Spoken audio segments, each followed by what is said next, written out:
Hello viewers, स्वागत है आपका मेरे YouTube channel fun with commerce पे। तो चलिए आज हम लोग बस इस चैप्टर को गुणा की संकुचित विधि कॉन्ट्रैक्टेड मेथड ऑफ मल्टीप्लिकेशन को आज यहीं पे क्लोज करेंगे। आज जो दो टॉपिक बच गए हैं, तीसरा और चौथा टॉपिक, उन दोनों टॉपिक को आज यहीं पे हम लोग क्लोज करते हैं। अब टॉपिक स्टार्ट करें इसके पहले मेरा आपसे रिक्वेस्ट होगा कि अगर आपने मेरे चैनल को अब तक सब्सक्राइब नहीं किया है तो मेरे चैनल को सब्सक्राइब कर लें, लाइक कर दें, अपने दोस्तों में शेयर कर दें ताकि उनको भी इस महत्वपूर्ण जानकारी का फ़ायदा मिले, और बेल आइकन को भी प्रेस कर दें ताकि आपको नए नए वीडियोस की नोटिफिकेशन आपको मिलती रहे सबसे पहले। तो चलिए आइए आज दो जो टॉपिक बचे हुए हैं आज उनको आज हम लोग कंप्लीट करते हैं। तो व्यूवर्स आइए देखते हैं गुणा की संकुचित विधि के तीसरे महत्वपूर्ण टॉपिक की तरफ।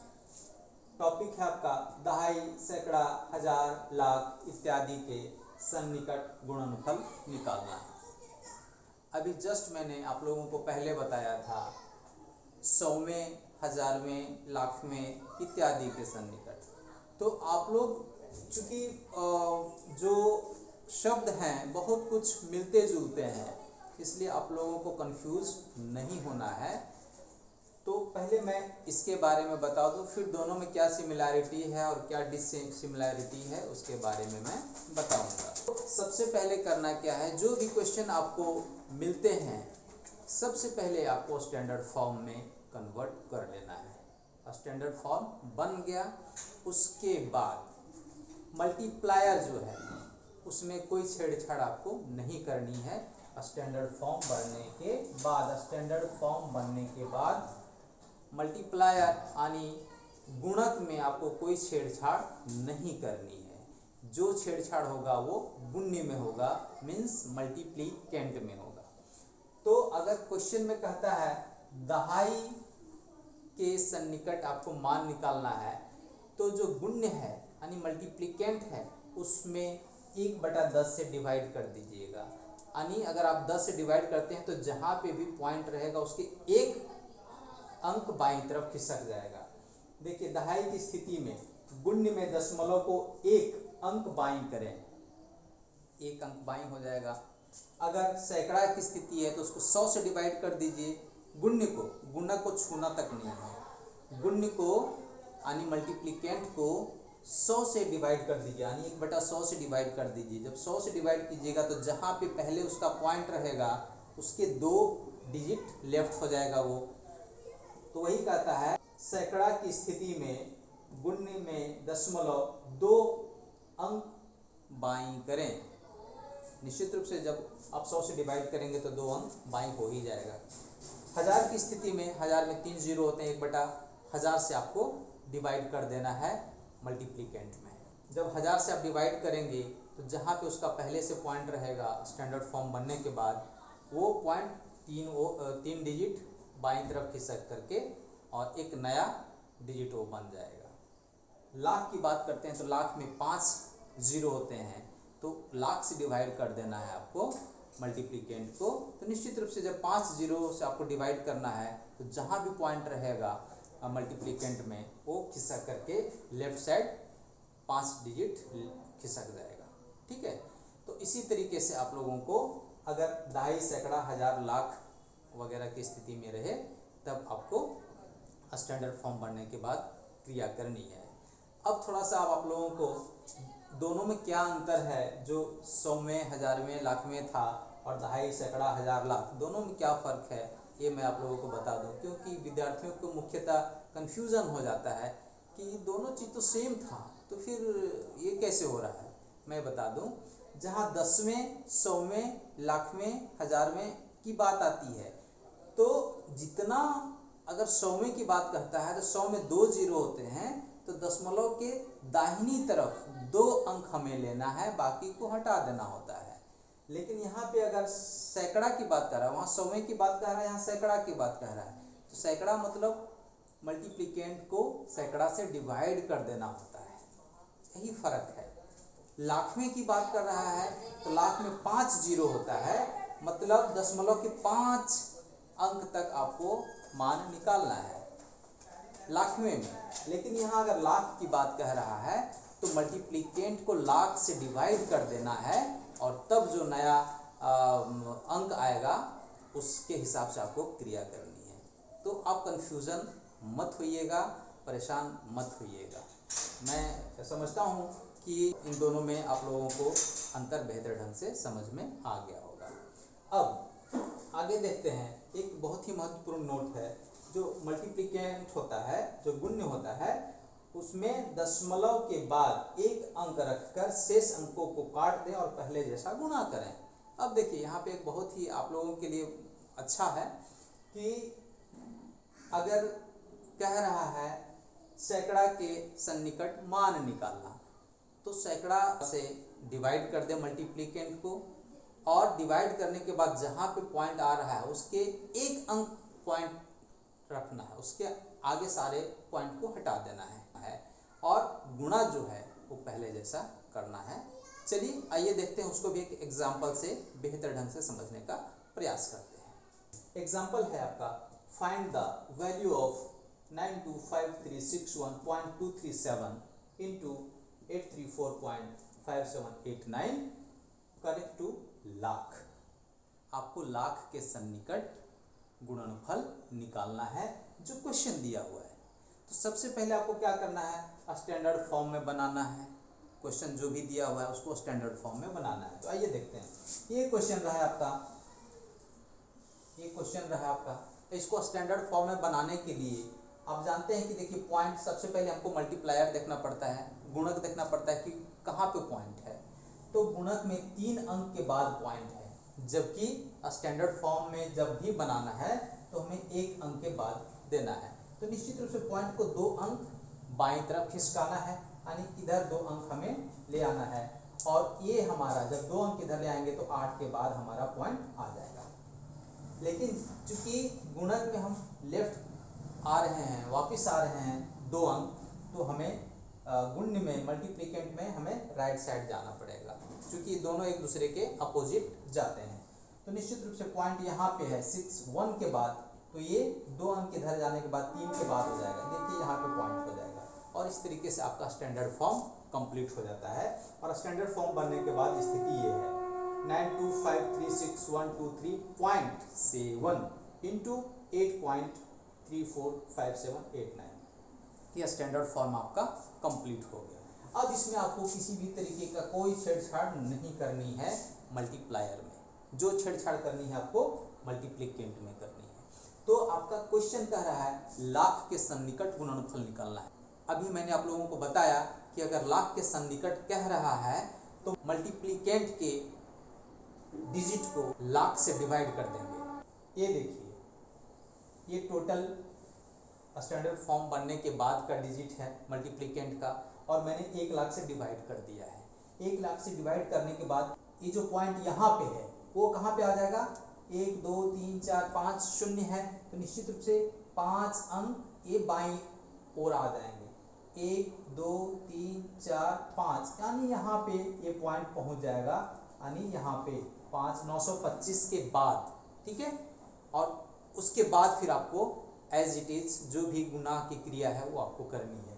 तो ये देखिए, और मैंने आप लोगों को नोट में ये भी दिखाया था कि जितना मान निकालना होता है उसके दशमलव के 1 अंक बाद ही हम लोग लेते हैं सन्निकट मान निकालने के लिए। देखिए, तो मैंने भी आप लोगों को बताया कि जब लाख से डिवाइड करेंगे तो 925 के बाद हमें पॉइंट देना पड़ेगा। ये देखिए 925 पॉइंट, और पॉइंट के बाद आपको एक ही अंक रखना है, बाकी सबको हटा देना है। ध्यान इस बात को रखना है इसमें कि पॉइंट के बाद आपको एक ही अंक रख करके बाकी सबको बाहर कर देना है, ठीक है।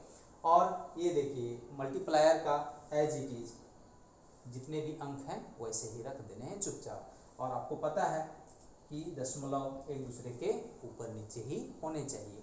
और फिर अब आपको वैसे ही गुणा करना है जैसे आज तक आप करते आए हैं, मीन्स गुणा के संकुचित विधि के अंतर्गत आपको गुणा करना है, ठीक है। तो मैं एक डिजिट का गुणा करके बता देता हूँ, बाकी आप लोग खुद कर लेंगे। 8 से 6 को मल्टीप्लाई करना है, पहला जो छोड़ा जाने वाला पहला अंक होता है उसे मल्टीप्लाई करना पड़ता है कैरी के लिए।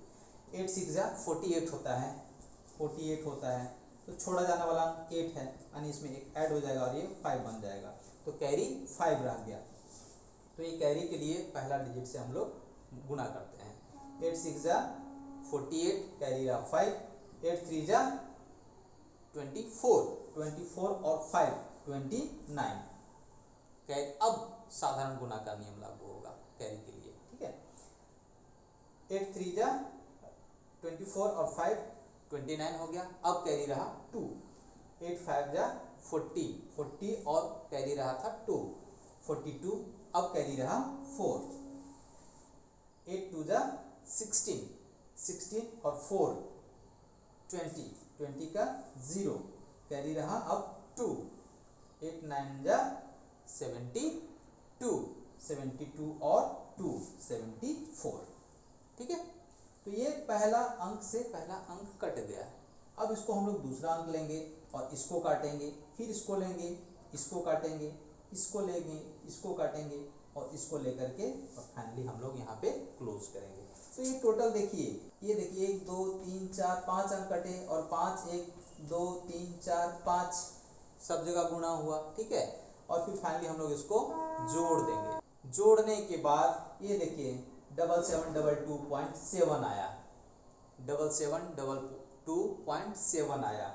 अब इसको हम लोग सन्निकट करेंगे, क्योंकि दशमलव के एक अंक लेने के पीछे एक ही वजह थी, ताकि हम लोग अच्छा से सन्निकट कर सकें।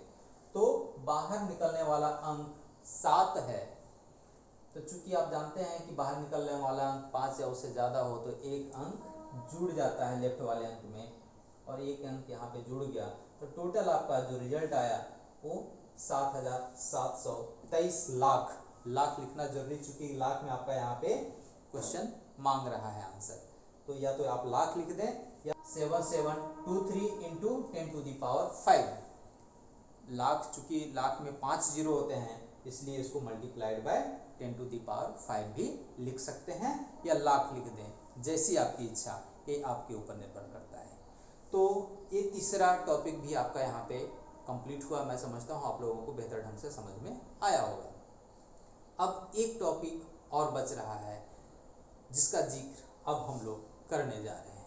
तो व्यूअर्स, आइए अब हम लोग इसके चौथे और अंतिम टॉपिक की तरफ कदम बढ़ाते हैं। चौथा टॉपिक है सार्थक अंकों तक यथार्थ मान निकालना, यानी सिग्निफिकेंट फिगर्स तक आपको अब यहाँ पे मान निकालना है। पहली बात, सिग्निफिकेंट फिगर्स होते क्या हैं, ये मैं आप लोगों को पहला चैप्टर जो सन्निकटीकरण था, अप्रॉक्सीमेशन था, उसमें मैंने इसके बारे में डिटेल बता दिया था। फिर भी आपकी सुविधा के लिए मैं यहाँ पे फिर से एक बार सिग्निफिकेंट फिगर्स के बारे में बता दूँ। 1 से लेकर के 9 तक के अंकों को सार्थक अंक बोला जाता है। 0 को यानी 0 को सार्थक अंक में नहीं गिना जाता है, लेकिन 0 भी सार्थक अंक बन जाता है, लेकिन तब जब इसके दोनों तरफ, दाहिनी और बाईं तरफ कोई सार्थक अंक हो, यानी 1 से 9 लेकर 9 तक 0 के दाहिनी या बाईं तरफ कोई अंक हो, तब वो भी सार्थक अंक बन जाता है। लेकिन अगर कोई अंक 0 से शुरू हो रहा है तो ऐसी स्थिति में 0 को सार्थक अंक नहीं गिना जाता, ध्यान रखिएगा। उसके बाद जो भी 1 से लेकर 9 तक वाला अंक जो शुरू होगा, वहाँ से आपकी सार्थक अंक की काउंटिंग शुरू होती है। सार्थक अंकों तक यथार्थ मान निकालने के लिए आपके सामने 3 कंडीशन उपलब्ध हैं। तीनों कंडीशन को एक एक करके हम लोग देखेंगे। पहला है आपका कि जब स्टैंडर्ड फॉर्म बनाने के बाद गुण्य यानी मल्टीप्लिकेंट में दशमलव के बाद अंक प्रारंभ होते हों। आपने स्टैंडर्ड फॉर्म बना लिया, मल्टीप्लिकेंट और मल्टीप्लायर में जहाँ पे आवश्यकता थी वहाँ पे आपने पॉइंट दे दिया। उसके बाद कंडीशन ये है कि गुण्य में क्या है कि दशमलव के बाद सार्थक अंक शुरू हो रहे हों, तब इसमें कौन से नियम लागू होंगे मैं बताऊंगा। दूसरा कंडीशन कहता है कि जब स्टैंडर्ड फॉर्म बनाने के बाद गुण्य यानी मल्टीप्लिकेंट में कुछ सार्थक अंक दशमलव के पहले हों और कुछ सार्थक अंक दशमलव के बाद हों। कंडीशन ऐसा है, स्टैंडर्ड फॉर्म आपने बना लिया और मल्टीप्लायर को कुछ नहीं करना है, मल्टीप्लिकेंट में ही हमें देखना है कि मल्टीप्लिकेंट में दशमलव के पहले कुछ सार्थक अंक हैं और दशमलव के बाद भी कुछ सार्थक अंक हैं।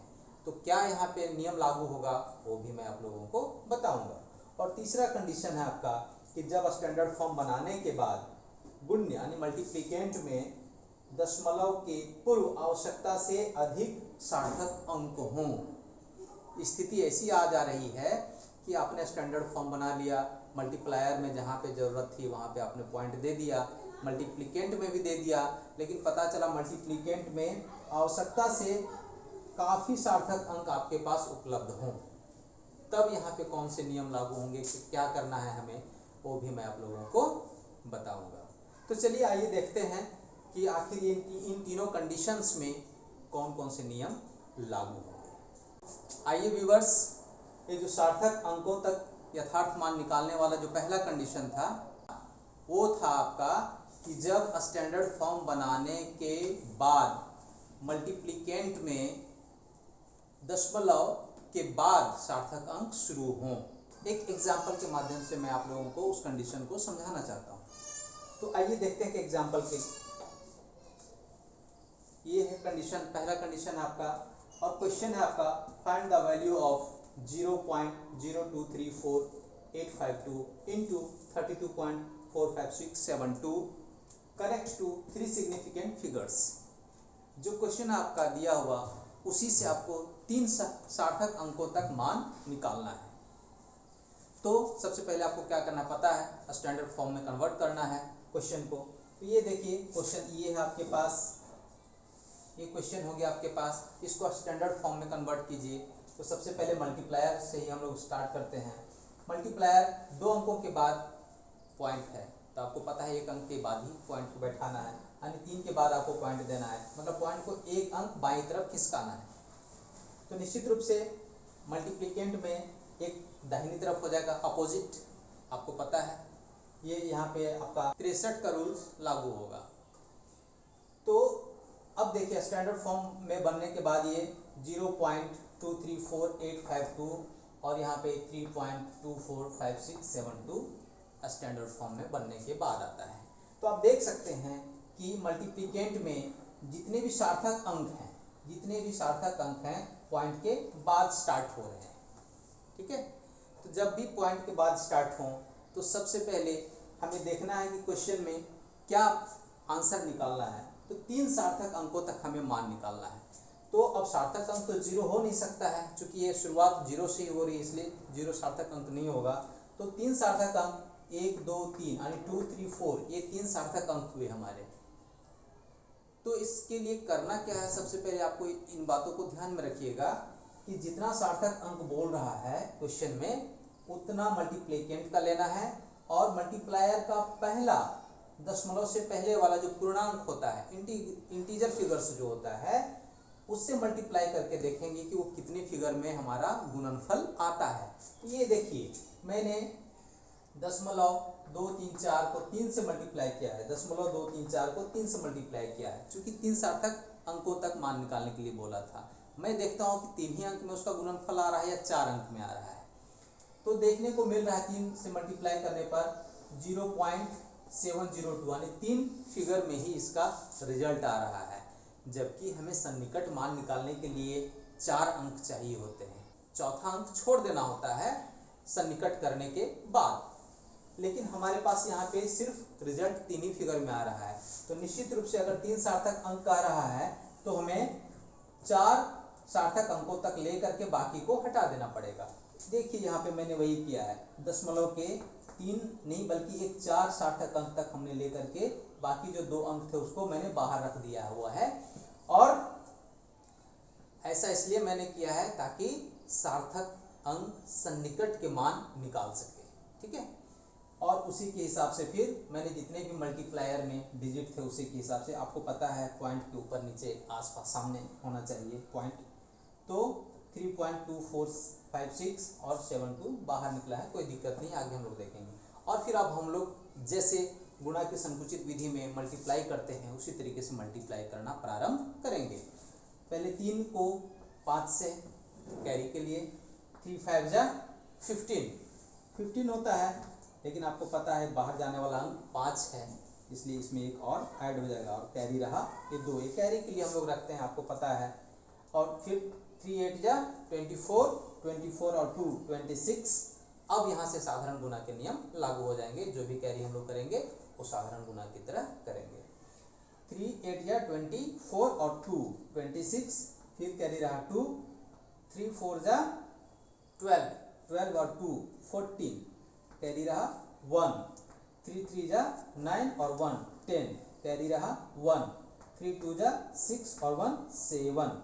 और चूंकि यहाँ पे जो भी हम गुणा करने के बाद गुणनफल आया है वो 4 अंक में ही आया है, इसके पहले हम पॉइंट लगा करके 0 लगा देंगे। और इसी तरीके से आपको पता है कि एक एक अंक आपको गुणा करते जाना है और एक एक अंक काटते जाना है, कटता जाएगा और फिर फाइनली आपका इतना ये टोटल गुणनफल आया। और सबको फिर आराम से जोड़ लेना है। जोड़ने के बाद आपके पास ये फिगर आता है 0.7623। देखिए 3 सार्थक अंक तक बोला हुआ था, अब देखिए हमारे पास 4 सार्थक अंक तक रिजल्ट आ गया है।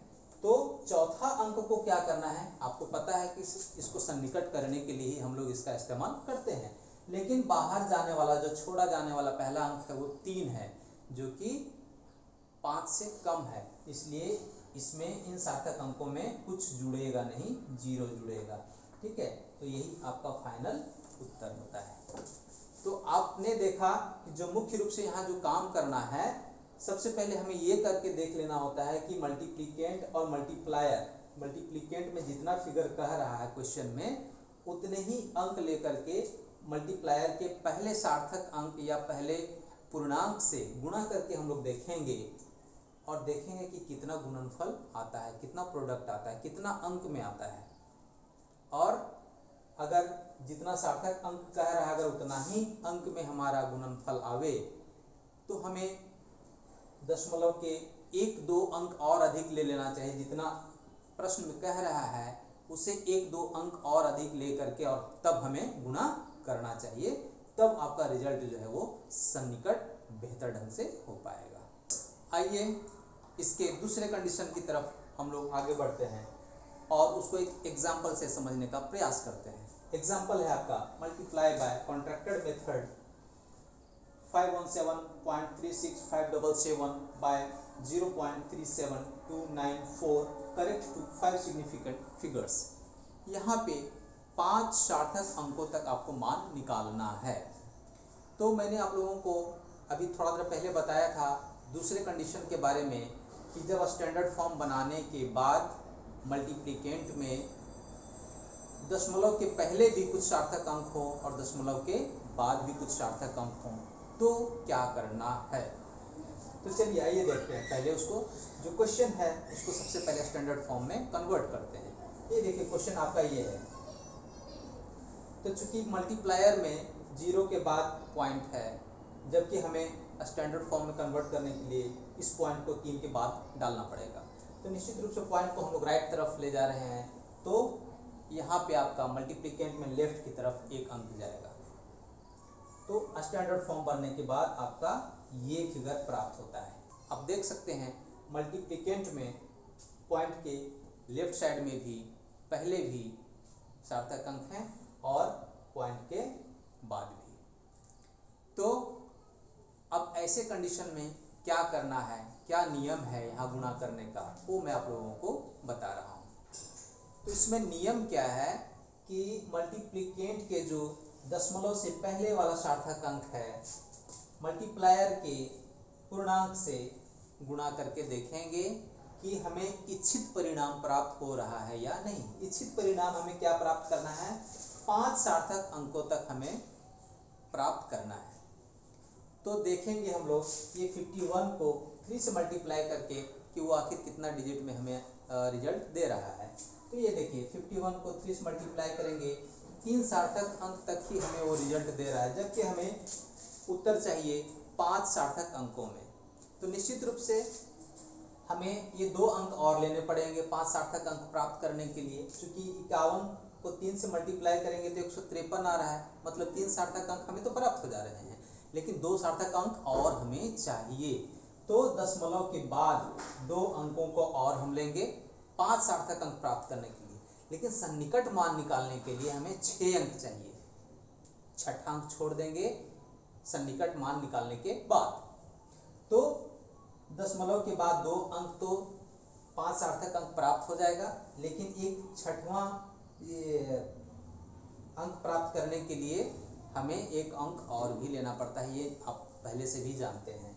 तो फाइनली हम लोग 51.736 को लेकर के ये बाकी को बाहर रख देंगे और फिर जिस तरह सिंपली हम लोग गुणा की संकुचित विधि में गुणा करते हैं उसी तरीके से गुणा करेंगे। आपको पता है दशमलव के आमने सामने दशमलव होना चाहिए, तो ये आपका यहाँ पे 3.729 रहेगा, 4 को बाहर कर देंगे और इतना करने के बाद हमें इच्छित परिणाम 5 सार्थक अंक के जगह 6 सार्थक अंक मिलेंगे और छठवां सार्थक अंक को हम लोग बाहर निकाल करके सन्निकट मान निकाल लेंगे। ठीक है, तो ये देखिए 51.736 को मल्टीप्लाई कर देंगे 3.729 से, और आपको पता है 3 से सबसे पहले कैरी के लिए 5 से मल्टीप्लाई करेंगे, 3 5 जा 15 होता है, 5 बाहर है मीन्स इसमें एक और जुड़ेगा, ये 2 कैरी के लिए। आपको पता होना चाहिए, हर बार मैं इसी बात को बोल रहा हूँ कि जो पहला अंक जो गुणा होगा वो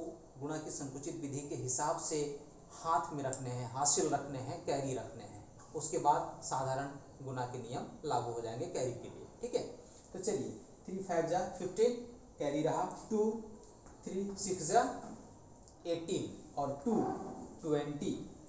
अब यहाँ पे साधारण गुणा के हिसाब से आपको कैरी करने हैं, 20 के 0, कैरी रहा 2, 3 3 जा 9 और 2 11, अब कैरी रहा 1, 3 7 जा 21 और 1 22, अब यहाँ पे कैरी रहे 2, 3 1 जा 3 और 2 5, कोई कैरी नहीं, और 3 5 जा 15।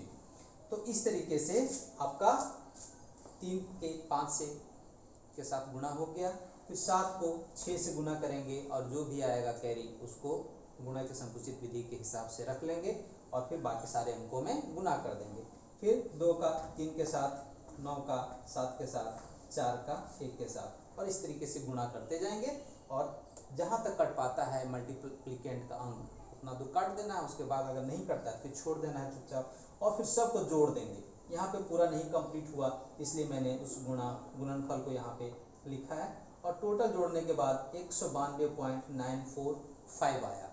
देखिए ये इतना टोटल आपका 1 2 3 4 5 6 फिगर में आपके यहाँ पे रिजल्ट आते हैं। तो हमें चाहिए 5 सार्थक अंक, 5 सार्थक अंक में चाहिए हमें रिजल्ट, और यहाँ पे हमारे पास जो रिजल्ट है वो 6 सार्थक अंकों में है, तो जो अंतिम अंक होगा उसको बाहर रख देंगे सन्निकट मान निकालने के लिए। चूँकि 5 है बाहर इसलिए यहाँ पे इसमें 1 ऐड हो जाएगा, और इस तरीके से ये टोटल रिजल्ट आपका हुआ। तो इस तरीके से दूसरा कंडीशन में कौन से नियम लागू होते हैं मैंने आप लोगों को डिटेल में बता दिया है। मैं समझता हूँ आप लोगों को बेहतर ढंग से समझ में आ गया होगा। अब एक अंतिम कंडीशन बच गया है, तीसरा कंडीशन, आइए उसको भी हम लोग देखते हैं। तो आइए व्यूअर्स अब देखते हैं सार्थक अंकों तक सन्निकट मान निकालने के लिए तीसरा कंडीशन। तीसरा कंडीशन में मैंने आप लोगों को बताया था कि जब स्टैंडर्ड फॉर्म बनाने के बाद मल्टीप्लिकेंट में आवश्यकता से अधिक सार्थक अंक हों तब ऐसी स्थिति में क्या करना है। तो आइए उसको एक एग्जांपल से हम लोग समझने का प्रयास करते हैं। क्वेश्चन है आपके, find the value of 8436.58 into 402.6 correct to 3 significant figures. 3 सार्थक अंकों तक जो क्वेश्चन आपके सामने उपलब्ध है उसमें आपको 3 सार्थक अंकों तक मान निकालना है। तो सबसे पहले आपको क्या करना है, स्टैंडर्ड फॉर्म में चेंज करना है क्वेश्चन को। ये क्वेश्चन रहा आपके पास, और स्टैंडर्ड फॉर्म में बनने के बाद ये देखिए ये कंडीशन है आपके पास, मल्टीप्लिकेंट में कहीं भी पॉइंट नहीं है, क्योंकि मल्टीप्लायर में यहाँ पे पॉइंट है जो कि यहाँ पे होना चाहिए, 4 के बाद होना चाहिए, तो निश्चित रूप से उसको 2 अंक बाईं आना पड़ेगा, और मल्टीप्लिकेंट में जो यहाँ पे पॉइंट है उसको 2 अंक बाहर भेजना पड़ेगा दाहिनी तरफ। तो 2 अंक दाहिनी भेजेगा तो 58 के बाहर हो जाएगा, मीन्स ये कहीं पे भी पॉइंट इसमें मल्टीप्लिकेंट में नहीं नज़र आएगा और यहाँ पे मल्टीप्लायर में नज़र आएगा। ठीक है, अब ऐसी स्थिति में आप देख सकते हैं कि मल्टीप्लिकेंट में पॉइंट कहीं भी नहीं है, मतलब आवश्यकता से अधिक सार्थक अंक हैं। हमें आवश्यकता कितने सार्थक अंकों की है? 3 सार्थक अंकों की, और यहाँ पे हमें लग रहा है 6 सार्थक अंक आपके पास उपलब्ध हैं। ऐसी स्थिति में करना क्या है आपको, वो थोड़ा सा ध्यान दीजिएगा। तो हमें 3 सार्थक अंकों में चाहिए उत्तर, तो सबसे पहले हम ये ट्राई करेंगे कि 4 से मल्टीप्लाई कितने मल्टीप्लिकेंट के कितने अंकों में मल्टीप्लाई किया जाए ताकि हमें 3 या 4 सार्थक अंक प्राप्त हो जाए। तो 84 को मल्टीप्लाई करके देखते हैं 4 से। 84 को मैंने मल्टीप्लाई किया 4 से, तो 336 हमें प्राप्त हुए, मीन्स 3 सार्थक अंकों में हमें उत्तर मिल गए। लेकिन आपको पता है चूंकि वो उत्तर जो भी मिले हैं हमें वो सही नहीं है, हमें 4 सार्थक अंक चाहिए चौथा अंक सन्निकट मान निकालने के लिए। ठीक है, तो चौथा अंक हमें तब आएगा जब 843 से मल्टीप्लाई करेंगे, हम 843 से मल्टीप्लाई करेंगे तो। लेकिन चूंकि 3 को हम लोग सन्निकट मान निकालने के लिए रखेंगे, इसलिए हमें कुछ ऐसा काम करना पड़ेगा कि 84 के बाद पॉइंट आ जाए और पॉइंट के बाद एक अंक रखकर सारे अंकों को हम लोग हटा देंगे। तो इसके लिए क्या करना होगा, निश्चित रूप से हमें 10,000 से डिवाइड करना पड़ेगा। अगर 10,000 से हम लोग डिवाइड कर देते हैं 10,000 से, तो यहाँ पे 4 जीरो है, यानी दशमलव हमें यहाँ से उठा करके यहाँ पे बैठा देना होगा। अगर 10,000 से डिवाइड करेंगे तो जो रिजल्ट आएगा उसको 10,000 से मल्टीप्लाई भी करना पड़ेगा सही उत्तर प्राप्त करने के लिए। तो देखिए यहाँ पे इसको 10,000 से हम लोग डिवाइड करते हैं, और डिवाइड करने के बाद हमारे पास जो उत्तर आ रहा है वो 84.3658 आ रहा है। चूंकि 10,000 से हम डिवाइड करेंगे तो दशमलव 84 के बाद हमें बैठाना है, और 84 के बाद बैठाने के बाद दशमलव के बाद सिर्फ एक अंक हमें रख करके बाकी सबको बाहर कर देना है। और जैसे हम लोग गुणा करते हैं वैसे करेंगे, दशमलव एक दूसरे के ऊपर नीचे ही रखना है, और यहाँ पे मल्टीप्लायर में 4.026 है, तो उसी तरीके से 4.026 करेंगे, और अब उसी तरीके से हम लोग मल्टीप्लाई करेंगे जैसे हम लोग सिंपली आज तक करते आए हैं गुणा के संकुचित विधि के माध्यम से। 4 को 6 से मल्टीप्लाई करेंगे, 4 6 जा 24, बाहर जाने वाला अंक 4, इसलिए इसमें कुछ भी नहीं जुड़ेगा, 2 ही रहेगा कैरी, और 4 3 जा 12 और 2 14 कैरी रहा, सिंपल गुणा के नियम लागू हो जाएंगे।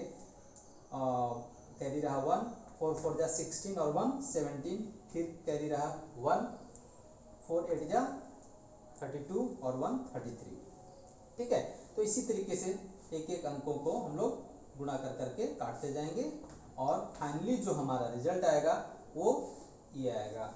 सभी को जितने भी गुणनफल हैं उनको जोड़ देंगे, और जोड़ने के बाद 339.6 आ रहा है। चूँकि हमें 3 सार्थक अंकों में रिजल्ट चाहिए और हमें जो प्राप्त हुए हैं वो 4 सार्थक अंकों में प्राप्त हुए हैं, निश्चित रूप से जो चौथा अंक होगा वो सन्निकट मान निकालने में हमारी मदद करेगा। और ये देखिए 339, और जो छोड़ा जाने वाला अंक है, चूँकि हमें 3 सार्थक अंकों में चाहिए और रिजल्ट हमारे 4 सार्थक अंकों में मिला है, तो एक अंक को हम लोग छोड़ देंगे। छोड़ा जाने वाला पहला अंक है 6, मीन्स 5 से ज़्यादा है, इसलिए इसमें एक अंक जुड़ जाएगा, और जुड़ने के बाद ये आपका 340 हो रहा है। मैंने यहाँ पे multiplied by 10 to the power 4 भी लिखा है, इसलिए क्योंकि आप यहाँ पे इसको डिवाइड कर दिए हैं 10,000 से, तो 10,000 से आपको यहाँ पे मल्टीप्लाई भी करना होगा रिजल्ट लाने के लिए। ठीक है, और इसी तरीके से या तो आप ये रिजल्ट लिख सकते हैं, या फिर 340 और 4 0 और फिर बैठाना होगा आपको, तब कहीं जा करके ये आंसर होगा। 10 टू दी पावर 4 लिखिए, या फिर 4 0 बैठा दीजिए इसके दाहिनी तरफ, और ये आपका फाइनली रिजल्ट होगा। तो मैं समझता हूँ व्यूअर्स कि आप लोगों को ये गुणा की संकुचित विधि नाम का एक नया चैप्टर आप लोग को बेहतर ढंग से समझ में आया होगा। मैंने पूरी कोशिश की है आप लोगों को समझाने का, चूँकि ये आपके लिए बिल्कुल नया चैप्टर है, और इसके जो भी कैलकुलेशन किए जाते हैं बिल्कुल नए तरीके से किए जाते हैं, और बड़े से आप लोगों ने देखा होगा बड़ा से बड़ा गुणा भी, खासकर दशमलव वाले गुणा को आप कैसे सॉल्व कर लेते हैं आसानी से। तो मैं समझता हूँ आप लोगों को ये चैप्टर बेहतर ढंग से समझ में आया होगा।